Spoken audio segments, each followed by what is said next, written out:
girl Florecita, and I'm back with another video. This video is going to be my labor and delivery. Just a quick overview. I was pregnant. My daughter was supposed to be here on August 11th, and she came early. I had a birth at 36 weeks and 4 days. Thank God she was born healthy, lungs healthy. She is a premature baby, but she didn't have to go to the NICU. She didn't need any tubes down her nose to help her breathe. But it was a very close call. I almost lost my life. She almost lost hers. It was a very close call. And I'm going to share my labor and delivery story with you guys. If any of you happen to experience anything like this, you more or less will know what my experience was and how things went, and you can kind of like prepare yourself. Typically in that situation, it's about the same protocol. Every doctor is different. Every hospital is different, so it won't be exactly the same, but the gist of what will happen when this happens to you, you'll kind of have an insight for. Stay tuned till the end of the video. I'm gonna have pictures and videos of my labor and delivery, and then I'm also gonna show you my daughter. But let's go ahead and get right into the video. So this started around July 19th. I was at work, 36 weeks pregnant and 3 days. I was at work, and that day I was just feeling very off. Like, I was feeling more dizzy than normal. I was hesitant to get up if I was sitting down because I would get really dizzy, nauseous, and then it hurt so much to walk. Like, I felt like my daughter was already in my vagina, if that makes sense. Like, it was so sore down there, my pelvis area, my vagina area. It just hurt to walk. Like, I didn't want to get up to walk, but I didn't want to go home either. For some reason, I was just like, man, I really want to stay at work, get my hours, get my money. But I could not do it. Like, that day was just so straining on my body that I was just like, I can't wait to go home. I can't wait to go home. So on the 19th, I went home. I was telling my boyfriend, I was feeling a little bit off. My body just doesn't feel right. He's like, do you want to go to the hospital? And I'm just like, no, I just want to lay down and it'll pass. Maybe my body's just really exhausted. That whole night I was tossing, turning. I was in so much pain. I was just so uncomfortable. I didn't sleep at all. He didn't sleep at all because I was tossing, turning, moving in pain. So we just kind of rode the whole night, like chilling and just monitoring myself and trying to sleep and trying to relax at least because we couldn't sleep. But that night was just it was just weird. So then on the 20th in the morning, I woke up and I was like, I can't go to work today. Like, I cannot go to work today. I can't even function. I couldn't even get out of bed. I was in so much pain that I was like, I can't do it. So my man was like, you know what? Just call off of work. Like, you deserve a day off. Like, you're 36 weeks pregnant and you've been working every day. Take the day off and just relax. So I was like, yeah, I told my manager, I'm not really feeling good today. I can't get out of bed. I think I'm gonna stay home. And she was like, okay, no worries. Let me know how you feel, if you'll be in tomorrow or whatever the case may be. So I laid down in bed, and that day we had plans because he was already off of work that day, to just catch up more on baby stuff. And thank God we were so excited about having the baby that we were doing everything ahead of time, because if not, we would have been screwed. We would not have guessed in a million years that I would have had the baby that early. We're always thinking, oh, we have time. No. Always be prepared for the unexpected, because you never know what can happen, especially with pregnancies. Everything is unpredictable. a baby will come out whenever it's ready. Like, there's no telling. Like, you have up until a certain amount of time, but if the baby wants out, the baby wants out, and that's just what it is. So that day he was like, well, we had planned to do some stuff. I was gonna go do some things. He was gonna wash the car and get the car cleaned and sanitized and everything for when we go to the hospital and bring the baby home. He was gonna set up our baby camera that we have in the car. He was gonna mow the lawn, clean the yard, but he was gonna go out to wash the car and then come back and set up the camera in the car, put the car seat in the car and everything. And he was like, dang, I really don't want to leave you because you're not feeling good. And I was just like, no, I'll be fine. Like, maybe I just need to eat something, or maybe I just need to like get up and get out of bed. Like, maybe the bed is what's like bothering me. So he went to go wash the car, and then in the middle of washing the car, all he had to do was vacuum, and I was timing contractions. I was contracting every 4 minutes like clockwork. And I was like, there's no way. There's no way these pains are coming every 4 minutes on the dot. So I called my doctor's office, and they were like, you know what? You might want to... I had an appointment that day. At 1 o'clock. And it was like early in the morning. It was like 8, 9 o'clock. And I was 4 minutes apart having contractions. And when I had them, I couldn't walk. I got so dizzy, I could barely see. I was like, these are really bad. But I didn't know that they were contractions because with my son, I had contraction pains in my back. With my daughter, I had contraction pains in the front, like the bottom of my stomach. So I'm like, these pains are not the same as my son, so I don't know if they're contraction pains. But whatever it is, it hurts really, really bad. So I call my doctor's office. They're like, you know what? You have an appointment at 1 o'clock, but if the pain is so bad, just go to the emergency room. My doctor's office, in my previous videos, if you guys watched the one where I was diagnosed with gestational diabetes, my doctor's office is right in front of the hospital that I was going to deliver. So they were like, just go to the hospital, and if they keep you or whatever, just give us a call and let us know. We'll reschedule your appointment. So I was like, okay, that sounds fine. I call my fiance immediately. I'm like, babe, I can't take this pain anymore. Don't hurry, but hurry, because I think I need to go to the emergency room. Like, it's bad and it's getting worse. It's not getting better. So he was like, I'm going to vacuum really, really quick and I'm going to head over there. He was able to vacuum. I was able to calm myself down a little bit. I called my mom because, when in doubt, call your mom. I called my mom and I was like, Mom, I'm not feeling good. I know I always say I'm not feeling good, but it's like today I'm not feeling good. Like, I can't walk. I can't. My mom was like, I think you're having contractions. And I was like, no. I was like, it doesn't feel like Amir's contractions. Like, this pain is in the front of my stomach. It's not in my back. And she's like, every pregnancy is different. We need to take you to the hospital. So my fiance gets a call from my mom. My mom's like, come pick me up. I want to go to the hospital with her. He goes to pick up my mom and then comes to the house.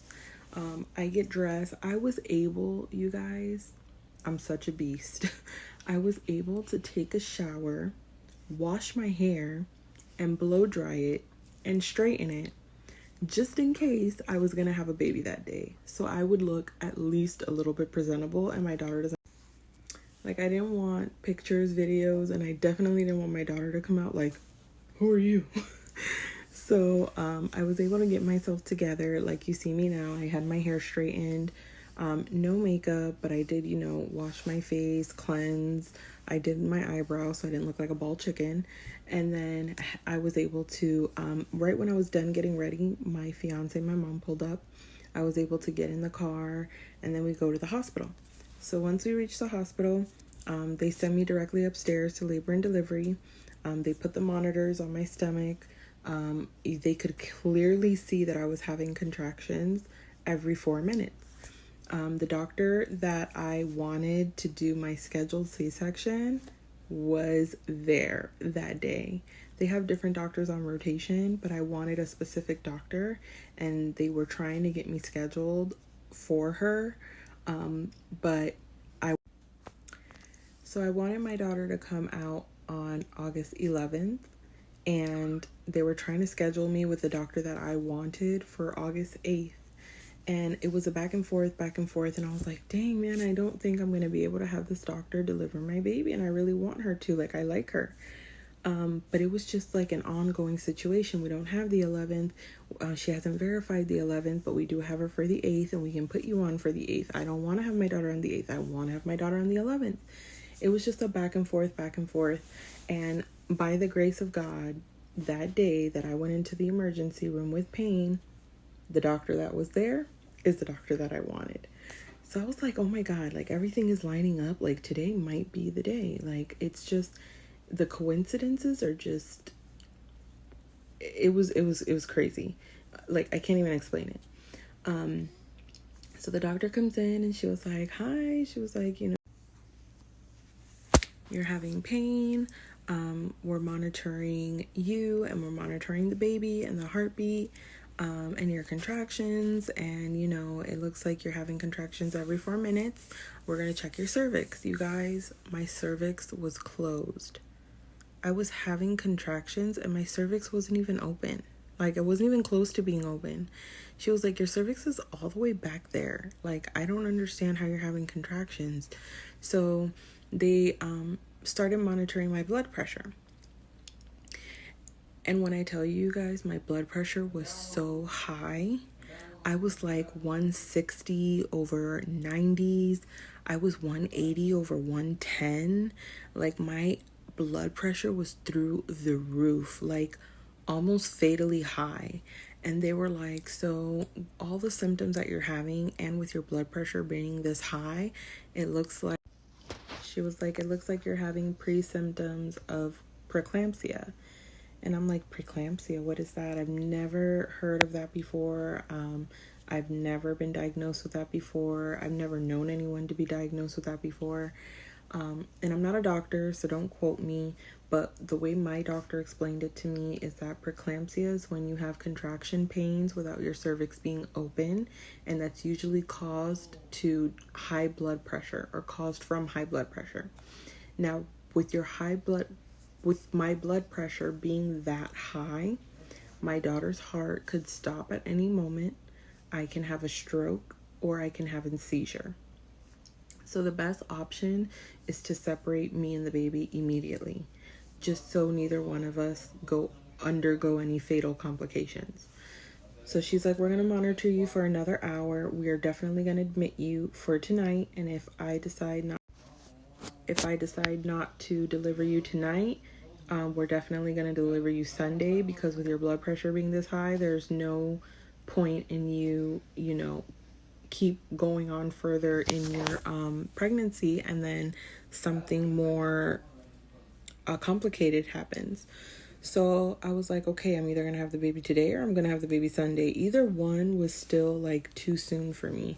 Like, I was freaking out, you guys, in the hospital. I was like, oh my God, am I gonna be okay? Is my daughter gonna be okay? It's too early, 36 weeks. Like, that's considered premature. Like, usually 37, you're in the clear.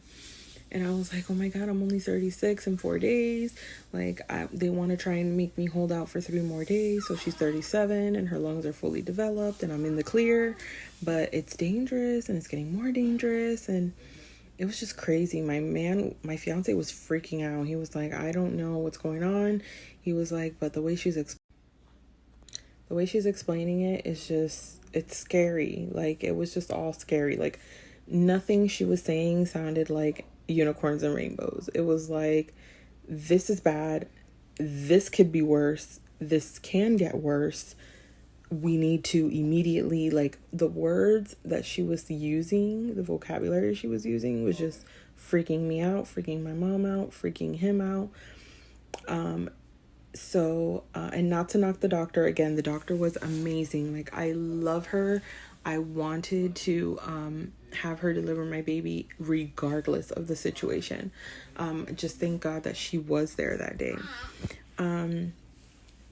So they admitted me, gave me a room, and then an hour later she comes in. She's like, yes, your blood pressures are getting worse. They're not getting better. So we are going to deliver her today. So they prepped me for surgery, and my daughter is born on July. So my daughter's born on July 20th. My whole family, when my mom called my sister called her daughters, my nieces, my nephews. My family is big but small. And when I say my family is big but small, it's always been my mom, my dad, my older sister, her 4 kids, and then now her daughter has 2 boys. My sister in the middle, I'm the youngest. She has 2 boys, and then I have a son and now a daughter. So our family's big but little. And so my sister calls all of her children, and my nieces, my nephews, they come to the hospital with my sister, and my sister's freaking out because I'm the little sister, the baby sister. And in my previous videos, I've said it before, my daughter is the first girl to be born in my family after 20 years. So she is spoiled, and everyone is excited over the moon to have a little baby girl in the family finally. So everybody's just worried and concerned for the baby. They're worried and concerned about me. I'm the favorite tia. I'm, my daughter's like the baby of the family, the baby girl of the family now. It's just, my family is amazing. And when I tell you guys, the ministry of presence is so important. It doesn't matter what you can do for somebody. It doesn't matter what you have to offer somebody. Just be there. The presence of being there for somebody physically is super, super important in any type of situation. Just being, you don't always have to show up and show out. Just showing up is enough. Just being there. Even if you have no words, you don't know what to say in any situation, just being there and somebody seeing you there for them can make a world of difference. And me having my family there in that moment of pretty much life or death was important to me. And I'm going to have to do a whole separate video with Manuel and have him explain his view on everything that happened and how he felt. But I just felt in that moment where my life is in danger, my daughter's life is in danger, all I could think about was my fiance. Like, thank God I had my family there with me. He had nobody. In a situation that's scary where he's about to lose his fiance and possibly his daughter, I couldn't imagine being by myself, not having one family member there to support me or hug me or anything. And thank God my family is the type of family that even if you're not family, we treat you like family. And my fiance has been treated like family by my family since they first met him. So I was very, very grateful to be born into a family like that, I couldn't imagine like being in a situation like that and being alone or by myself or feeling alone and by myself. And I'm very grateful that my family, because I was out of it, drugs and all of that they had me on in the hospital, all I could think about was, I hope he doesn't feel alone. I hope I don't leave this world without him knowing how much I love him. And my family did a really good job with me being out of it and being all loopy, making him feel important and making him feel like he's not alone and everything is going to be okay. But I'll definitely do a separate video with him so you guys can see his point of view of everything. And then not only that, but also the feeling of, my son. Like, I can't leave this world with my son in it. Like, I can't leave his side. I have to be here to raise him. Like, so many emotions and so many feelings wrapped up in one situation. It was just, is very, very emotional. But thank God everything was okay. They did emergency C-section on me. They got my daughter out 36 weeks and 4 days. And she was super, super healthy. Her heart rate was amazing. Pressures were good. Vitals were good. She didn't need to be in the NICU. She did not need a tube to help her breathe. she excelled tremendously. Like, as soon as she came out of me, eyes open wide, lungs strong, everything was super good. And then as soon as she came out of me, my blood pressure went down. I did experience a lot of swelling in my legs and in my feet, to the point of pain that I couldn't barely walk. You couldn't even give me a massage to give me blood circulation or anything. The only thing I could do was elevate my feet. But yeah, everything, thank God, came out good in the end. But I was diagnosed with preeclampsia, and it was literally life or death. It was either get the baby out and, you guys be fine, or your blood pressure being too high with her inside of you. Her heart can stop. You can have a stroke, have a seizure. And thank God neither one of those were the case. We made it home fine. Right now she's 3 weeks old. When she was born, July 20th, 9:33 p.m., she weighed 5 pounds, 4 ounces, 18 inches long. When we left the hospital, she decreased the 4 ounces. So we left the hospital with her weighing 5 pounds. And at her 2-week doctor's visit, she's 5 pounds and 9 ounces. She is a preemie, so she is tiny. All of the clothes and shoes that I have for her don't even fit. We had to go and buy preemie clothes. The crib that my father bought for her is too big. I'm going to show you guys right now the crib. It's so cute and so funny. I told my dad I wanted a crib with a changing table. My father bought me the crib and changing table for my baby shower. And I'm going to show you guys right now what it looks like. So this is the crib, which is right next to my bed. And then this part, she's so little, you guys, she doesn't fit. So we just have like a whole bunch of stocked stuff. I have like a little nightlight. I have a wipe warmer, all her Pampers. They're different sizes that family and friends gave me. Box of wipes. I have hats, socks, mittens, burp cloths, more Pampers, and then changing pads. But she's so tiny, you guys, that I have her sleeping in the changing table. And she fits in here so perfectly. And she's a newborn, so she doesn't move. She doesn't roll over. All she does is move her arms. She'll like move her arms back and forth, and her legs, she'll move them back and forth. She doesn't roll over or anything. So she's literally the perfect size for the changing table. Yes. That wrong with that? No. Oh. You're ruining my video. Love you. That's Manuel, you guys. He's playing the PlayStation. He was like, I need to relieve some stress. Not that being with a newborn is stressful, but I've gone through this before, so I know the gist and the routine. He's a first-time dad, so he's exhausted, and he's up at night with me, and he's like scared to play the PlayStation. But our daughter, thank God, she sleeps 4 to 5 hours when she does lay down. Knock on wood, but she's literally the best baby.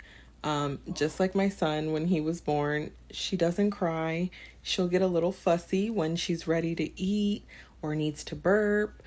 But other than that, she eats good, she burps good, she sleeps for almost 5 hours, which is amazing for us. A little bit intense for him because he's a first-time dad. He's used to sleeping through the night, no problem. But yeah. And then again, this is where she sleeps. I have the little changing table for her. And it's literally perfect. I can literally just sit up on the bed and then get to her quickly if needed. And then once she gets a little bigger, we'll definitely have this set up for her. I'm going to do a little bit of decor on the wall. But again, she came early, so we couldn't really but we'll definitely get some stuff set up. And then this is the little princess.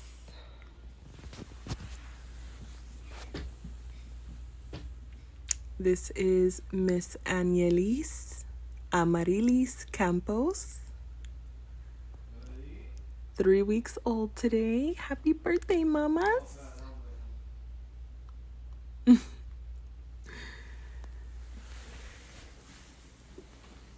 Her hat fell off. Don't come for me. If you have a newborn, it is very important for them to have their hats on. It helps with preventing them from getting sick.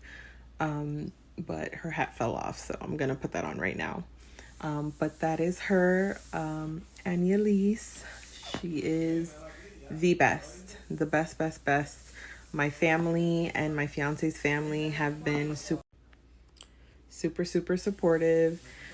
I'm gonna go ahead and end the video here because she should be waking up any moment. I have to pump before she wakes up so she can have some breast milk.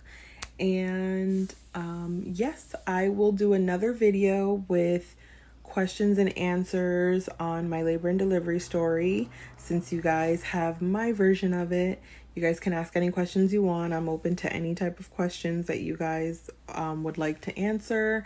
I'm gonna post questions on my Instagram. Make sure you check the bottom bar below. I'll have my Instagram, my Snapchat, and my TikTok. And then on Instagram, I'll have the questions for my labor and delivery, and then I'll go ahead and answer them in another video.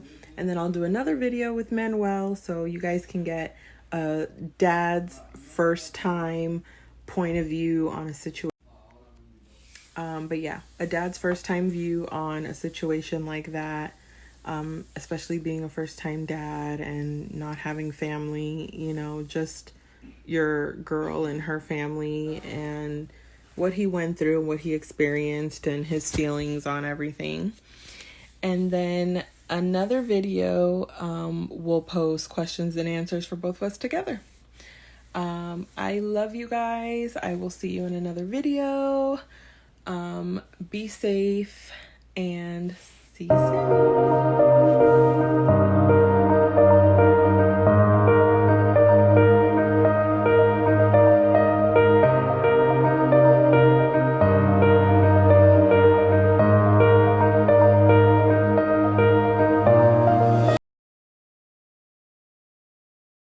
In that moment, he realized dads and daughters, they go together like boats in water. They're meant for each other. They're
Your sister's here.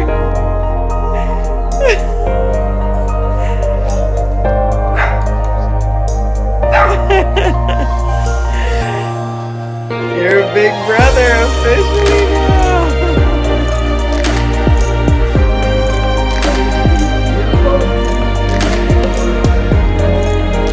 She's so little, huh?